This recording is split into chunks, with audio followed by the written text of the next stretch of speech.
రామలక్ష్మి లేకున్నా రాబందులకు చెడబట్టినట్టు బిడ్డ.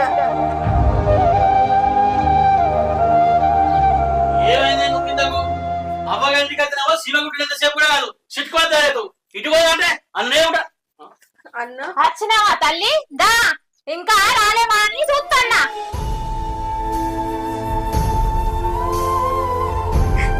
అన్న ఇంటికాడ అప్పెడుతుంది కాదే పెద్దోన్వి నువ్వే గిట్ల చేస్తే చిన్నోనికి తావు దొరికినట్టేనే రా నువ్వు వచ్చి నోముకోయే. అన్నగా నీకు అన్న మా ఇద్దరి మధ్యలో వైరం రావడానికి కారణం నువ్వు. నీ తవ్వొక్కడి చక్కగా ఉండి సరిపోదు మా తవ్వ కూడా చక్కగా ఉండాలి.